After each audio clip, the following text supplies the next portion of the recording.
Paul, I can tell you what a travelling episode I'm having just lately. Right now, I'm in a place called Pickering. It's a township, but it's quite a few thousand people live here.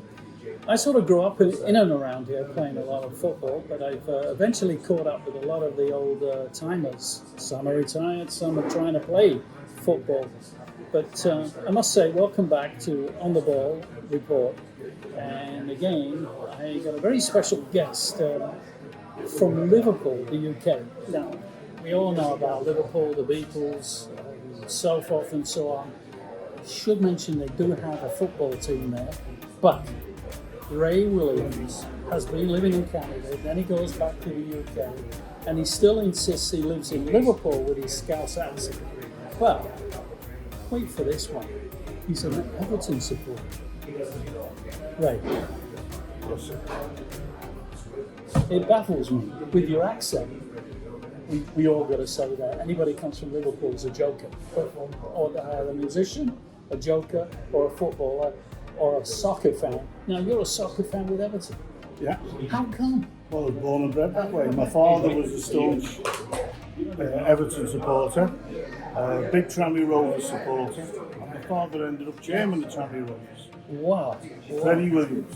So, but we were always Everton supporters since we were just kids. Yeah, Dad was a big supporter of them, and so were all my brothers. Now you played football. You played it here in Canada. Yeah. You played it back in the old country as well. Yeah, that's true. Yeah. Ever thought that one day you could have been playing for either Liverpool or Everton?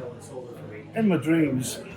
When you talk about an Everton supporter, and you talk about an Everton football club, 1892 is when it was established. Yeah. Called the Toffees. Explain what that means, the Toffees. Well, the Toffees, I believe it was I'm not quite sure, but I believe it was a factory where they made toffees. Before the game used to start, I think it's still the same now, we used to have the toffee lady go around in with the dresses, like the 20s or whatever, and she'd throw toffees into the crowd. And, Wow. that was the start before the game would start. So, but I'm not 100% sure, but I think it had something to do with that old factory where the football first began. And they started playing on Liverpool's ground, and then, So they shared the ground? Well, that was Everton's ground, and then they leased it to Liverpool, and they moved over to Goodison. Right. Now, talking about grounds, is there going to be a new ground for Everton? It's supposed to be being built right now, yeah. Really? So that has gone through? There was a lot of progress, and then unfortunately, I don't quite know how it's progressing, but with this Ukraine nonsense, the backer was a Russian guy, and so there was a bit of confusion there, and I don't quite know what happened, but I think it's still being progressed, and we're going to have a new ground right by the docks. Everton have not been successful as a club side for many years. Yeah. Why? I think it's internal management, to be honest. I don't think it's the managers. I think they bought badly. I think the people who select the players, the buy-in has been altered. I believe they've been all fired, and then the inner management are choosing the players. But I think that's going to change now that Lampard's there. Wow. I hope so, anyway. We spent a lot of money for a lot of crap. No, we all know as football fans that you have a football director. Let's ask the question, how important is getting the right football director? I'm thinking of Chelsea. They seem to have history with their director of football to get the right players. Well, I think that's right. You've got to have people who know what they're looking at. Not just the fact, they look at a flash in the pan. You've got to have team players and this, that, and the other, and that takes a astute person to be able to do that. And unfortunately, I don't think we have that at the moment. But hopefully things are going to change. Yeah. Well, what else can you say? You look at Chelsea, you look at Liverpool, and quite frankly, I'm a secret Liverpool supporter because I think with Klopp and all that, he's the best manager in the world. He brings enthusiasm into the game, which is fantastic. And I think he has an involvement in the players I'm thinking about Klopp here. You mentioned Liverpool, but however, does he know, or does he give us the impression when he knows a player, though he's doing exceptionally well for the team, is to move him out? Yeah, I think it is. I mean, you look at Mane. I mean, Mane wanted to go because of what Clough picked. But the new guys coming in, he said, I'm not going to get the team play. I'm not going to get the time on the team. So he's moved on, which is a great player. And he does it really well. Would this reflect the coaching staff around him as well? Yeah, everything around him. He's perfect. He's fantastic. To me, he's the best manager.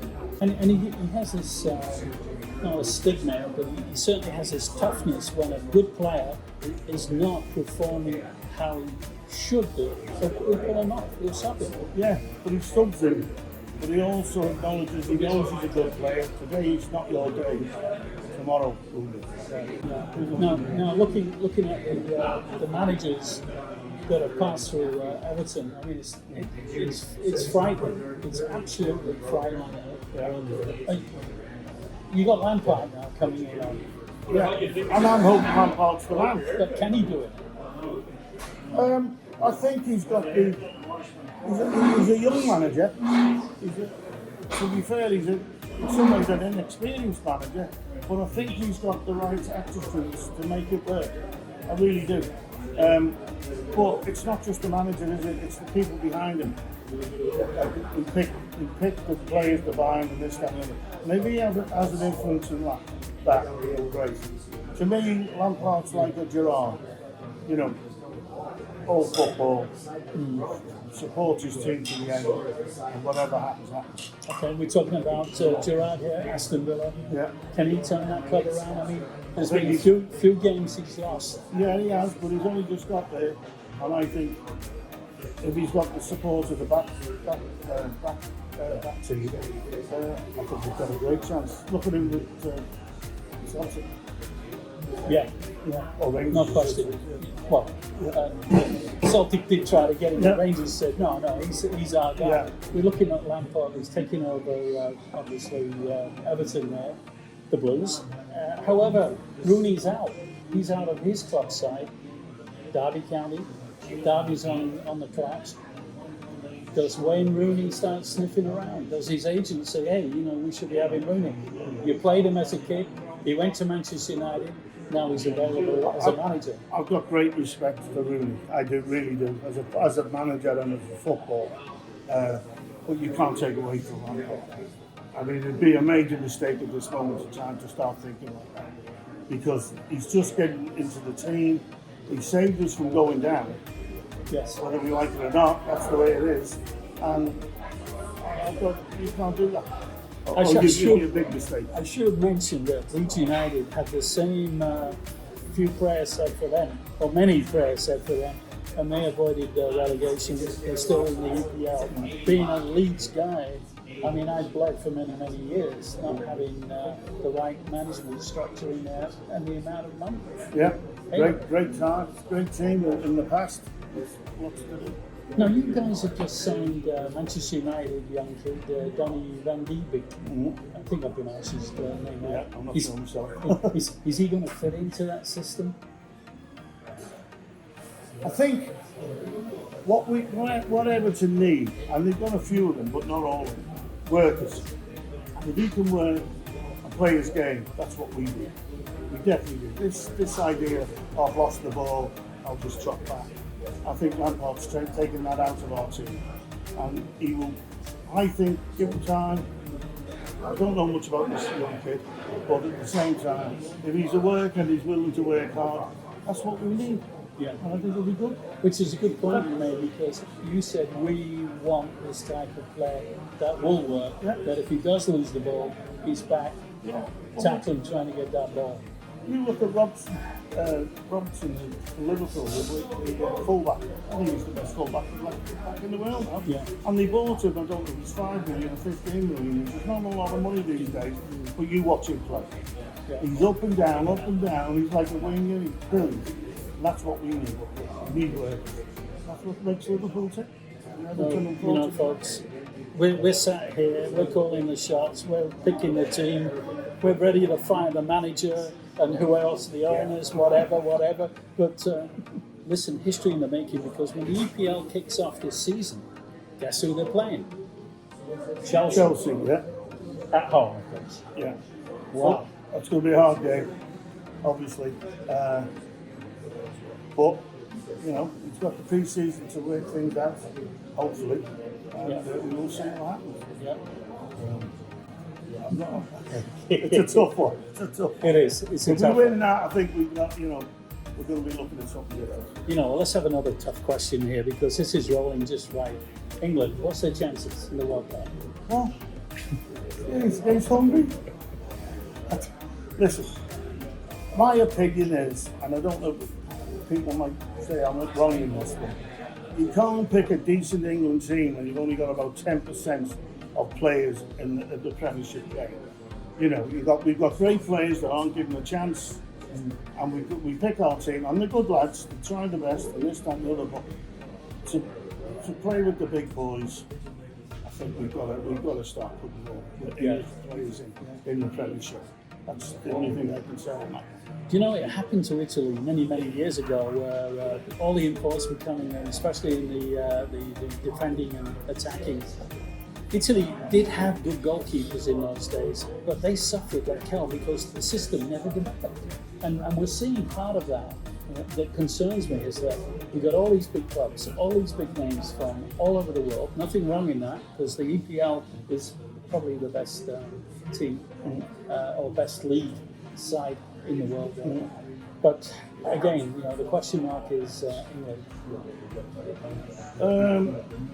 I don't think we're going to do great. I don't. I think if we get to the quarterfinals, we've done very well. Wow. I really do. Well, yeah, because you're looking at, you're looking at all the other teams around you. And we're not playing that good at the moment, but that can change. It sort of goes in cycles. If you're going to have a bad couple of games, best to have it now. Yeah, I would agree with that. And I think that can change things as well. Obviously, they're looking at things now and saying, hey, that was a disaster. Yeah. Let's go from there. You know, we look at the situation. I've lived in Canada a long, long time. I was very fortunate to see them make the World Cup in Mexico here. It's 36 years ago. What do you think? I mean, the bookies are now saying 10-1 they don't score a goal. I think that's a bit unfair. I think so. I think the boys are out there doing the best. Let them get in there. I'll tell you what, they'll put 110% effort in no matter what happens. And I don't believe they're not going to score a goal at all. And I don't believe shocks happen. And I don't mean that disrespectful against Canada, but they're now going to up another league, haven't they? Yes. So it's going to be a tough one for them. But hey, they'll make Canada proud. Yeah. That's all I can say. And I know they will. But we've got to say as well that how Canada made this around without being smashed. I mean, they led their division for a long, long time. Their players have had experience. The number of players they have had experience through Europe. Yep. So there you go. Yeah. Oh, they're So good players. that's going to rub off. They've got to knit together as a team. As England actually, really. So and all the rest of them, but it'll be interesting. It'll be interesting. But the qualities, there's a lot of quality in the Canada side. If it comes together well, I'll tell you what, people get a bit of a shot. That's my opinion. Hopefully they have. Yeah, well, hopefully they will. But, you know, I'm backwards and forwards between Canada and the Philippines. Now, the Philippine women's national team have done well. They qualified. They're going to be playing next year, 2023, and it'll be the FIFA World Cup for women in Australia and New Zealand. I want to throw this question while we're talking about women. Yeah. What's your opinion on women in football from a league's point of view? From the league point of view, Yeah, I mean, you've got Manchester United with a team, Chelsea with a team. I'll tell you what, a few years ago, I wouldn't really bother watching it. But now, I think they're doing very, very well. Women's sports are excelling. And, yeah, See, when you look at them, they have a go. Yeah. They're out there for a reason, and they do it. well, Barcelona's ground there. Yeah. 90 1,000 plus to watch a Well, yeah. quarterfinal of a women's the European But Cup. it's good football. In fact, sometimes I'd rather watch England women than England men the way they play. And that's the fact. They play good football. They go for the goal and they give it everything. And it's good football. Here's another $1 million question, folks. VAR. Now, VAR stands for Video Assistant Referee. Now, what's your gut feeling on VAR? Can it be improved? Well, let me put it in. I'm a big rugby. I was more rugby than football. And you watch the rugby VAR. Yes. Fantastic. Yeah. I watch a lot of things that are nonsense on the British football. It's VAR stuff. I'll give you for instance, and this is exactly, I'm an Evertonian. Everton were playing Man City in a crucial game. Everton were beating Man City. Oh, it was 2-2. Blatant handball in the penalty box, and I'm not crying the blues, but it's a fact. You watch it and watch it again, the arm comes up, ball hits him here, the referee's 15 feet away. VAR, no penalty. Now, if we did, and the FA apologised to Everton over there afterwards, right? Which they did. If we'd have scored that, if we'd have got that penalty and scored it, Liverpool would have won the league. Now that's how vital it is. I don't know if you remember that. I do. I've seen it many times. And I watch it and watch it again. And as I say, as an Evertonian, I felt sorry for Liverpool because really, if you look at it, I know you've got a penalty, you've got to score the penalty. Damn good chance. And it cost Liverpool, as far as I'm concerned, possibly the lose. You think about it, but the VAR, they mess around too much with it. Now, I saw a statement the other day, and I was trying to find out the history on this. Is who else is in the box watching the action, the VAR action, and it said that they are FIFA referees. I find that a little difficult to believe because what was I don't know. Maybe getting a little bit twisted here and wasting time, but who should be in that damn box with an official referee, official FIFA referee? Should it be other referees? Of course it should. Should? Well, why wouldn't it be? Well, this You is what think about it, I confuses think me. you've got a referee on the. If I need someone to support me, if you're the referee and we've got to go up to the top, Yeah, I want another referee looking at it. yeah. A good referee. You see, that is common sense to say the least there. But Ray, it's great having your input as a fan because living in Liverpool and then going across the border, I'll call it Toffee Land, to Everton. Now Everton, hopefully they can find big finance. But before I let you go here, can there be more money coming into the club, or is it just going to be one control sponsor or investor? I'm not sure. I think there won't be more money coming into the club. You've got to put as much money in as you like. You've got to pick wisely. Yeah. You've got to pick team players. Yeah. This I look at Pogba and all this guy. The money they spent on them. They think, these boys aren't interested in playing for United or wherever. You've got to pick players who are willing to get out there. You look at Milner. What a man. I mean, I say I've never told you again, but does he put 120% in every time he's on the field? That's what you want. That's what I want from the Everton. Exactly. This is why he's lasted so long as a top professional. And they've given him another year. Yeah, absolutely. No, he'd probably be more on the subject, but it doesn't matter. When he goes on there, he raises that game. There's no question. I remember seeing him as a 15-and-a-half-year-old sat on the sub bench and then came on, I believe, he was just short 16, playing for Leeds United. Yeah. I mean, And he he's was still on playing it. like that now.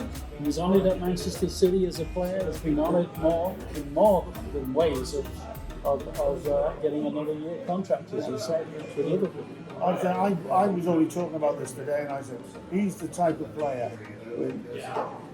Clough will put him on if they're struggling or they need something to sort out, they'll put him on the last 25 minutes of the game and he'll run his heart out. Yeah. Because he's getting on now. Oh, easy, yeah. But obviously the body says what the mind says do it. The body goes, hey, just a minute. My muscles aren't that strong now. Yeah, that's it. Great, it was a great pleasure talking talking to you very much. So when are you coming back? Well, I've had a new grandchild, my daughter lives downtown, and I'll be back a lot more often than what I have been with this COVID thing. Good. So that's great. I'm looking forward to it. It's great to be home. And the UK is still treating you well? Oh, yeah, lovely. Good. Great. Can't complain. I tell you, the humour that comes out of Liverpool is unbelievable. Anyway, guys, we've got a few more guys sat away from the camera, a little noisy. They're all drinking Guinness. So what else can you do? But I'm sure Ray and I will be having a few pints afterwards. But thanks for tuning in. And of course, I'm your host, Pete Irvine, for the love of the game. And tune in again because we're going to be bringing you more interviews from Canada. This has been brought to you by Sun Sports and Bad Beat Sportswear. Share, like, subscribe and ring the bell for news, interviews, breaking stories. Thanks for watching On the Ball Report.